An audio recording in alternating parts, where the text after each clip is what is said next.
Hello my listeners, कैसे हैं आप सब। आ चुके हैं आप लोगों के लिए शादिक पनिशमेंट का न्यू एपिसोड। तो चलिए शुरू करते हैं इसे। अंश जो इस वक्त समारा के पीछे पीछे भाग रहे थे। समारा जो कि इस वक्त कमरे के अंदर जा चुकी थी। अंश उसके पीछे पीछे आ रहे थे और समारा जो कि सोफा के एक तरफ से दूसरी तरफ तो दूसरी तरफ से जाकर के गोल गोल चक्कर लगाए जा रही थी। अंश उसको रोकने की बार बार कोशिश करते हैं, लेकिन तभी समारा जब अपने बालों से टॉवल निकालती है और उसे अंश के मुंह पर फेंकते हुए इधर उधर भागना शुरू कर दी थी। अंश उसको रोकते हुए कहते हैं, रुक जाओ, तुम्हें क्या लगता है बच जाओगी मुझसे। समारा जो पूरी ताकत से भागते हुए कहती है, पता नहीं, लेकिन कोशिश नहीं रोकनी चाहिए, भागते रहना चाहिए। और ये बोलकर वो जाकर के बेड पर खड़ी हो गई थी। तभी अंश आकर के बेड पर खड़े होते हैं और अभी समारा वहां से कूद पाती, तभी अंश उसको रोकते हैं।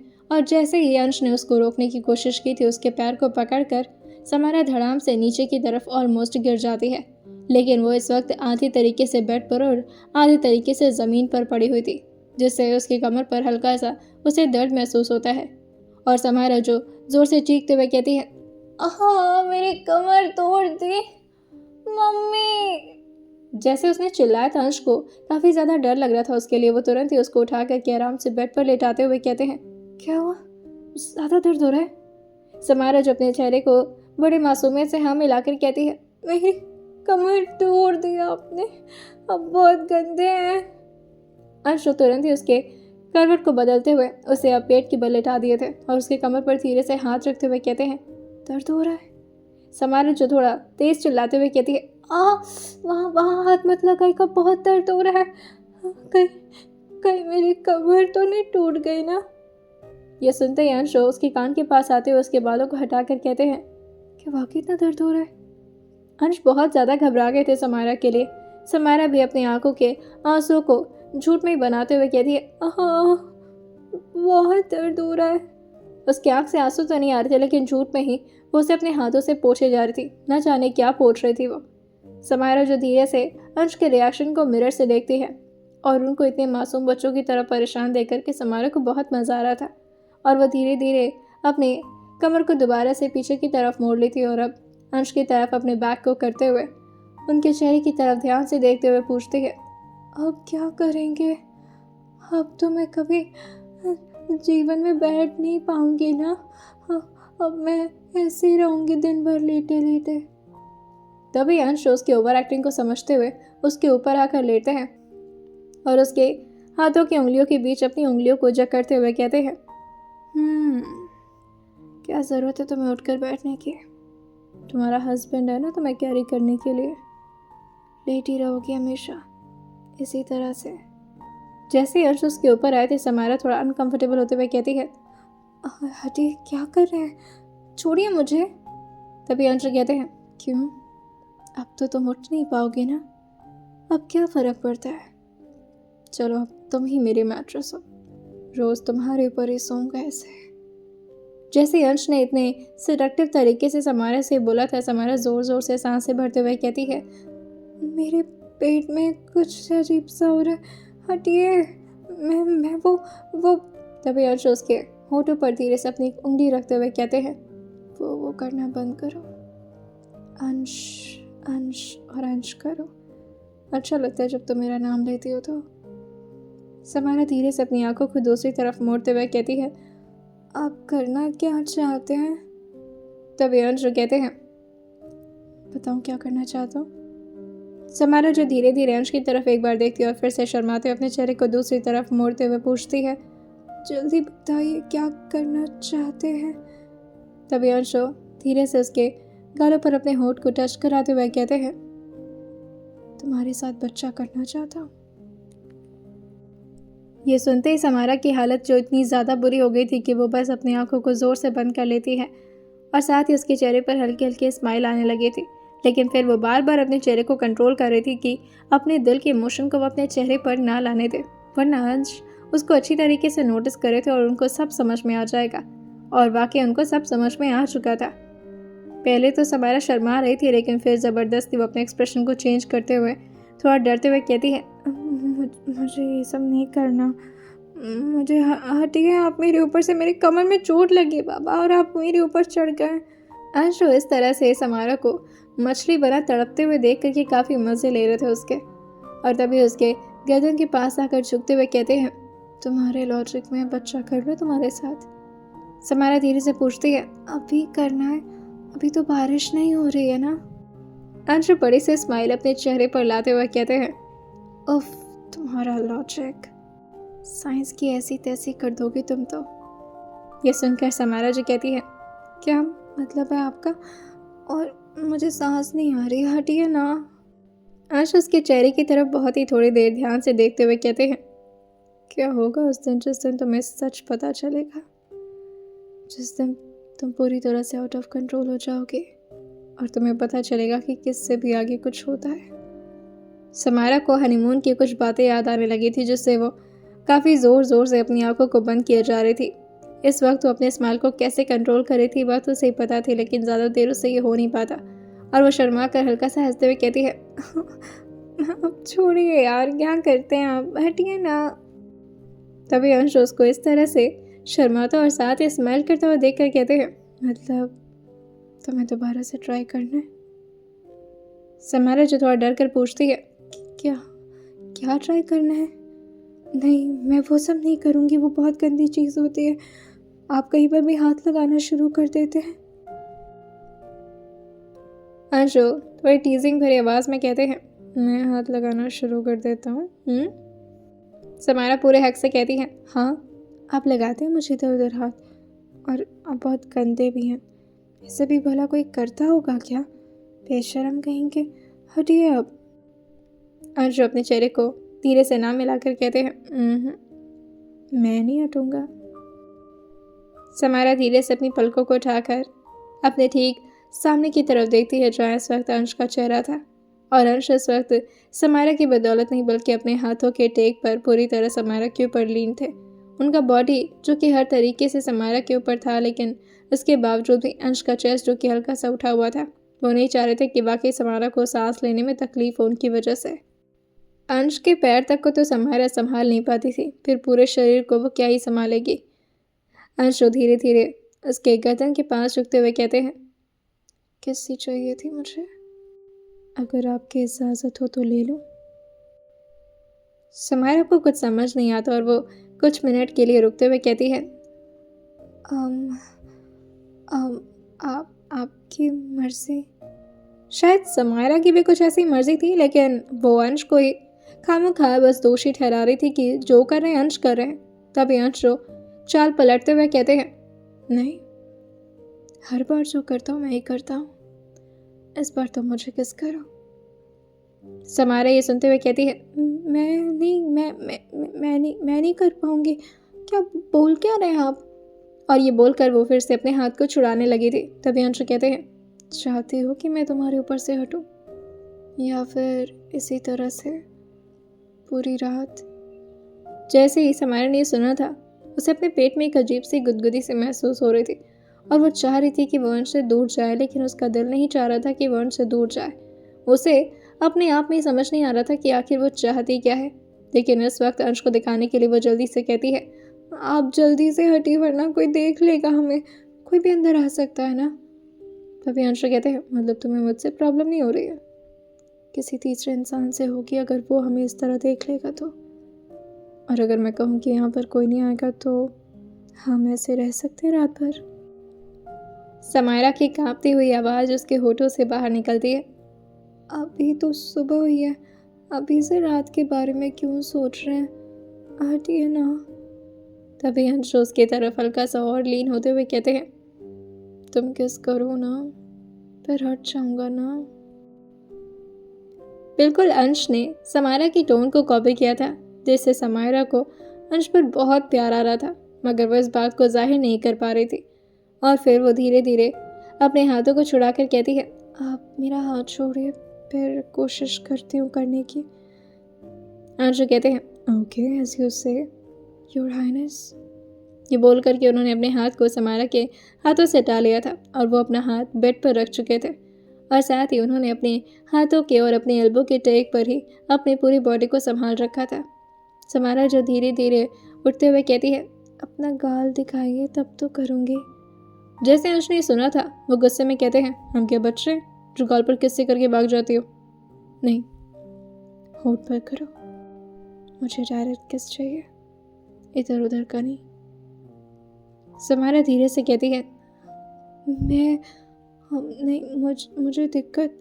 तभी अंश कहते हैं, ठीक है फिर आज रात भर ऐसे ही रहते हैं। कोई भी आएगा ना तो मैं दरवाज़ा कमांड से खुलवा दूंगा और फिर हम इसी पोजीशन में रहेंगे सबके सामने। चलेगा तुम्हें? समायरा को ये तो बिल्कुल भी नहीं करना था। किस करने का भी उसका थोड़ा सा तो मन अंदर से कर रहा था।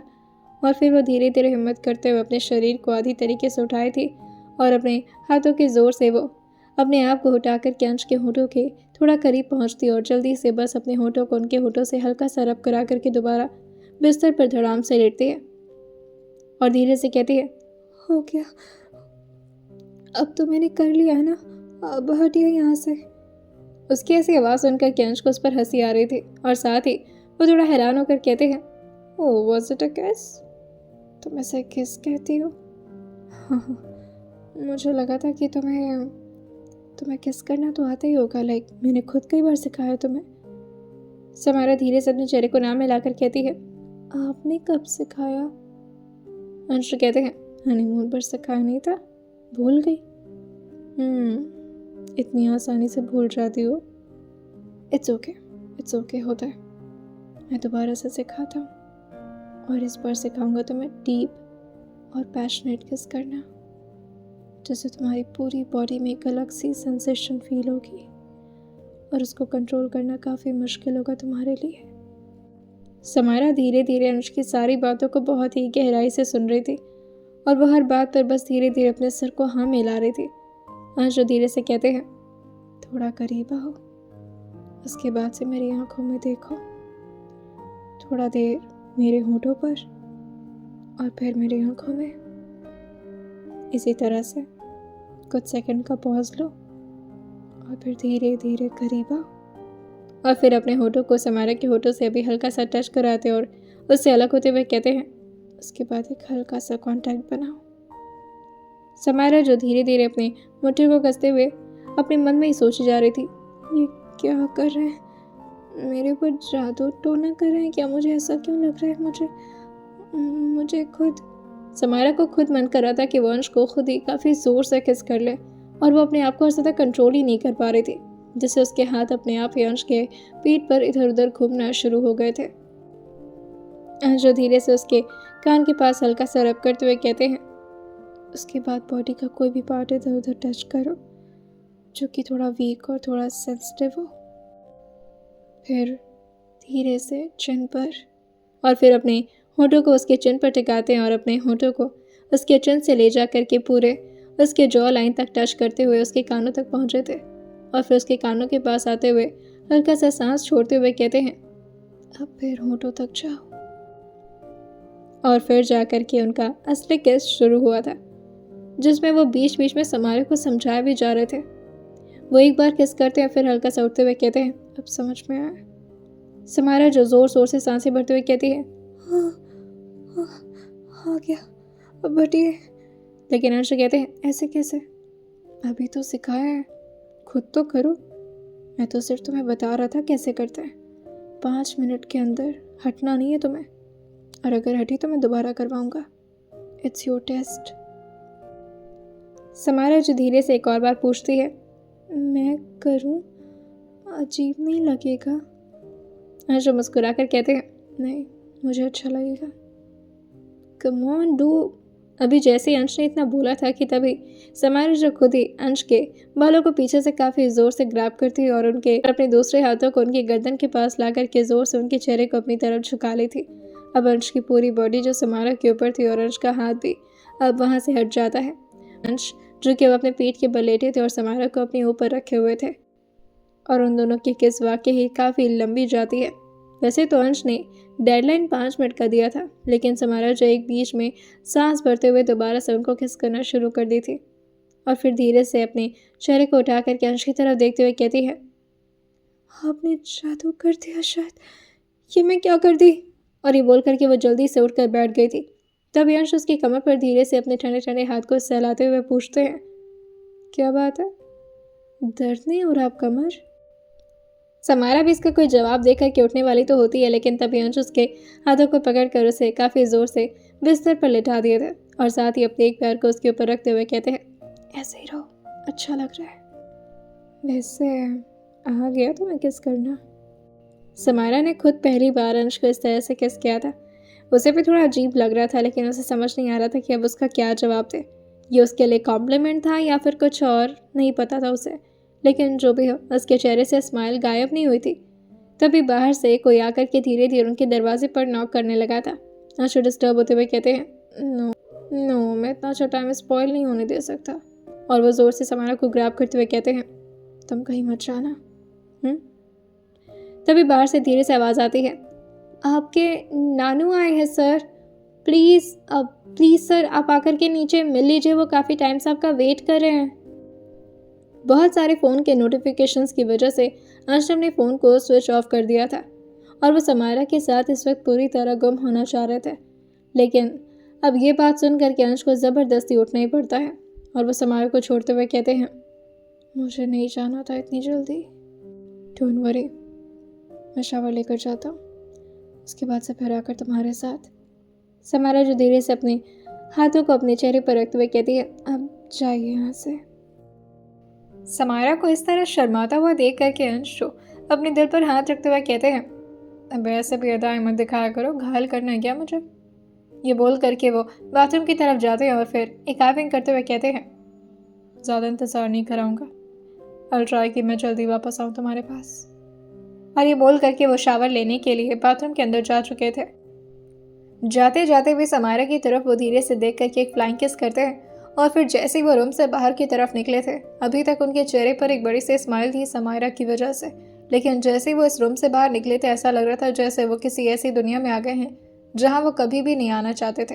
वही डार्क मेमोरीज, वही उनके डैड की हो रही सारी बेकार सी हरकतें जो कि वो हमेशा इग्नोर करने की और नेगलेक्ट करने की कोशिश करते थे, मगर ऐसा हो नहीं पाता था। उनके दिमाग में हमेशा इस मेंशन में यही सारी चीज़ें तो गूंजती रहती थी। वो तो समारा की वजह से ही वो इस मेंशन में टिक गए थे, वरना यहाँ पर तो वो एक रात भी नहीं रुकना पसंद करते थे। नीचे की तरफ आते आते उन्होंने देखा किस तरह से कैलाश, रायचंद और साथ ही कुछ ऑफिसर जो कि उनसे बात कर रहे थे। जयचंद्र जो कि कैलाश की वजह से वहाँ से हट गए थे और इस वक्त शालिनी जी जो कि काफ़ी परेशान होकर कैलाश के कंधे पर अपना सिर टिकाए बैठी हुई थी और कैलाश उनको हिम्मत दिए जा रहे थे। जैसे ही अंश वहाँ पर मौजूद होते हैं, उनकी माँ जो कि उनसे काफ़ी ज़्यादा नाराज़ थी, वो तुरंत ही उठ करके अपने कमरे की तरफ जाने लगी थी। अंश ने भी एक बार भी उनकी तरफ देख कर उनको रोकने की कोशिश नहीं की। वो आकर के अपने नाना के सामने खड़े होते हैं। अंश को देख करके कैलाश भी खड़े हो गए थे और सारे ऑफिसर्स जो कि अपने हाथ को आगे तो बढ़ाए थे, लेकिन उन सारे ऑफिसर से अंश को कोई लेना देना नहीं था। अंश जो कि सिर्फ अपने नानों से सायरा करते और उनके सामने बैठते हुए पूछते हैं, कुछ इमरजेंसी थी क्या? इस तरह आपको क्या आना पड़ा यहाँ पर? कैलाश अंश की तरफ देख कर कहते हैं, आई नो कि आप बहुत ज़्यादा परेशान होंगे, मुझे इस तरह से आपको परेशान करने के लिए यहाँ पर नहीं आना चाहिए था। आई एम रियली सॉरी बेटा। पर अंश इस बात पर थोड़ा हैरान होकर हल्का सा मुस्कुरा कर कहते हैं, क्यों, मुझे क्या हो रहा है? ऐसा भी क्या हो गया जो मैं बहुत ज़्यादा परेशान हो जाऊँगा? ये सुनकर ऑफिसर्स जो कि थोड़ा सा हैरान थे, क्योंकि सबको इस बारे में पता था कि शेखर मल्होत्रा की डेथ हो गई है। बस इतना ही पता था कि इस तरह से डेथ हुई है, इस बारे में कोई भी नहीं जानता था। अंश अपने हाथों को अपनी चेस्ट पर फोल्ड करते हुए कहते हैं, आपका मन कहाँ परेशान हो रहा है? इस बारे में तो सोचने की गलती मत करिएगा कि मैं अपने सो कॉल्ड डैड की वजह से यहाँ दुखी बैठा रहूँगा। वैसे भी मुझे 10 बजे तक ऑफिस के लिए निकलना है। आप बताइए क्या बात थी? ऑफिसर के हाथ से कैलाश अपने हाथ में फाइल लेते और उसे अंश की तरफ बढ़ाते हुए कहते हैं, वो केस अब दोबारा से हम पर दबाव डाल रहा है अंश। हमें समझ नहीं आ रहा है कि आखिर उस आदमी को चाहिए क्या हमसे, और दोबारा इतने सालों बाद केस को रीओपन करा कर के इस तरह से हमारे सामने आकर हमें धमकी देना हमें कुछ ठीक नहीं लग रहा। जैसे अंश ने फाइल खोल करके देखा था, इस वक्त ओबेरॉय फैमिली के बारे में कुछ इन्फॉर्मेशन लिखी हुई थी और साथ ही जैसे जैसे अंश उसके बारे में पढ़ना शुरू करते हैं, अंश थोड़ा हैरान होकर कहते हैं, इनका कोई बेटा भी था क्या? इस बात पर कैलाश ने अपने सिर को हाँ मिला दिया था और पीछे की तरफ हल्का सा वो भी लीन होकर कहते हैं, इनका एक बेटा और एक बेटी है। बेटी तो न जाने कहाँ गायब हो गई। जैसे ही कैलाश ने ओबेरॉय फैमिली की बेटी के बारे में जिक्र किया था, अंश के चेहरे पर ऑटोमेटिकली स्माइल आ गई थी। लेकिन तभी कैलाश उनके बेटे के बारे में जिक्र करते हुए कहते हैं, अपने बेटे को उन्होंने पढ़ने के लिए शायद कहीं बाहर भेजा था। अगर हमारे कुछ सीक्रेट इन्फॉर्मेशन के हिसाब से देखा जाए तो वो दुबई से वापस आए यहाँ पर। मुझे लगता है उसी ने केस को रीओपन कराया है, और वही हो सकता है जिसे 20 करोड़ का ज़रा भी अहमियत महसूस ना हो। हमने 20 करोड़ का ऑफ़र दिया उसे। उसने बोला कि 100 करोड़ भी दोगे तब भी केस तो रीओपन होगा, और जो गुनहगार है उसे सज़ा भी मिलेगी। आज इस बात पर कहते हैं, ठीक है, उसकी भी ख्वाहिश पूरी हो जाने दीजिए। ऐसे भी जो भी कुछ हुआ उस हादसे में वो ठीक तो नहीं था, लेकिन किसकी वजह से हुआ, इन्वेस्टिगेटिंग ऑफिसर ने बताया इस बारे में आपको कुछ भी? कैलाश को सोचते हुए कहते हैं, बताया तो क्या है कि उस बिल्डिंग को ज़बरदस्ती गिराने की कोशिश की गई थी। उसके मेन पिलर्स पर जा कर के किसी ने बॉम्ब फिट किया था। जैसे अंश ये सुने थे वो काफ़ी झटके में खड़े होकर कहते हैं, व्हाट? मतलब ओबेरॉय फैमिली को मारने की प्लानिंग थी ये सब कुछ? कैलाश जो खड़े होकर कहते हैं, सिर्फ ओबेरॉय फैमिली को मारने की प्लानिंग नहीं बेटा, कोई हमें भी बर्बाद करना चाह रहा था, और शायद किसी का टारगेट आपका फ्यूचर भी था। सबको एक साथ देखते हुए एक ही निशाने से तीनों को घायल करने की फितरत कौन रख सकता है? कैलाश और अंश दोनों के मन में जो नाम आया था वो दोनों एक ही था, जयचंद्र मल्होत्रा। अंश काफ़ी गुस्से में उन्हीं के कमरे की तरफ घूरते हैं और फिर सामने अपने नाना जी को देखकर कहते हैं, इस शख्स का मैं क्या करूं? बस कुछ गलतियां और बर्दाश्त कर रहा हूं, जितना मेरे बस में रहा मैं उतना इग्नोर करूंगा, लेकिन जिस दिन मेरा मूड खिसकाना या निकल लेंगे इस दुनिया से। अंश की बातों को सुनकर कैलाश अंश के कंधे पर हाथ रखते हुए कहते हैं, फिलहाल केस हमारी तरफ से कमज़ोर है। सामने वाली पार्टी बहुत ही ज़्यादा हाई क्लास और हाई प्रोफाइल केस का मतलब समझ रहे हो ना, कि लॉयर्स वगैरह का खर्चा तो काफ़ी आएगा, लेकिन उसके साथ ही तभी अंश पूछते हैं, उसके साथ क्या?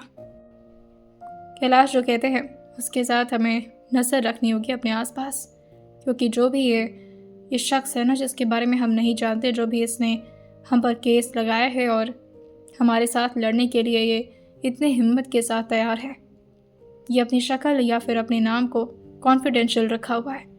शायद हमसे छुप करके वार कर रहा है। हो सकता है उसे लगता हो कि हम उसे दोबारा मारने की कोशिश करेंगे, या हो सकता है उसके दिमाग में ऐसी गलत फहमी बैठाई गई हो कि मल्होत्रा परिवार और रायचंद परिवार उसका दुश्मन है।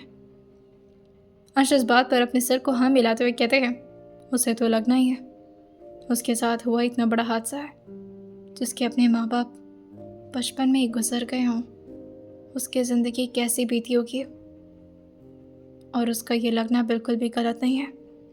जयचंद्र मल्होत्रा को तो सज़ा मिलनी चाहिए। लेकिन तभी कैलाश कहते हैं, ना ना ना, अगर जयचंद्र को ये सज़ा वगैरह मिलती तो मुझे क्या कोई फ़र्क पड़ता? मैं तो चाहता ही हूँ कि उसकी गलती की सज़ा उसे मिले, लेकिन उस शख्स का टारगेट जयचंद्र नहीं बल्कि तुम हो अंश, क्योंकि अभी तुम मल्होत्रा खानदान के एम्पायर को संभालने वाले हो, और उसे लगता है कि इस केस में तुम्हारा हाथ है। तभी अंश कहते हैं, बड़ा बेवकूफ़ और पागल किस्म का इंसान है। मैं उस वक्त काफ़ी छोटा था, और जब भी ये हुआ था, जो भी ये हादसा है, ये काफ़ी पुरानी बात है। तब कहाँ मेरे अंदर इतनी अकल थी कि मुझे किसी को मारना या पीटना है। मेरा खानदान के साथ मैं क्यों दुश्मनी लूँगा, मुझे तो उनकी बेटी भी पसंद। ये बोलते बोलते वो एकदम से रुकते हैं और अपनी आंखों को जोर से बंद कर लिए थे। तभी कैलाश उनकी बात सुनते हुए कहते हैं, क्या आप उनकी बेटी को पसंद करते थे? मतलब? तभी अंश कहते हैं, मेरा मतलब है बचपन में एक बार मिला था उनकी बेटी से, और वो मतलब जस्ट अ फ्रेंड, तो उस हिसाब से देखा जाए तो मुझे उनकी बेटी काफ़ी अच्छी लगी थी। मेरा गलत मतलब मत समझिएगा। जो अपने नानू को इस तरह से खुद को घूरता पाकर कहते हैं, मैं सिर्फ समारा को हूँ, उसके अलावा मैं किसी और के बारे में नहीं सोच सकता। प्लीज़ आप इधर उधर की बातें मत सोचना शुरू कर दीजिएगा। कैलाश हंसते हुए कहते हैं, हम क्यों सोच रहेंगे भाई, आपने ही जो एक मिनट, समायरा? समायरा नाम है उस लड़की का जिससे आपकी शादी हुई है? पर पहले तो उसका नाम नायरा था ना? यह सुनते ही अंशु अपने बालों पर अपना हाथ फेरते हुए कहते हैं, या नायरा भी है और समायरा भी। तभी तुरंत कैलाश उनके हाथ से फाइल छीनते हुए कहते हैं, एक मिनट। और वो जैसे ही फाइल के पन्ने को देखे थे उसमें एक नाम समायरा भी लिखा हुआ था, जिसे तुरंत ही वो अंश की तरफ घूमते हुए कहते हैं, अंश, क्या वो ओबेरॉय खानदान की बेटी?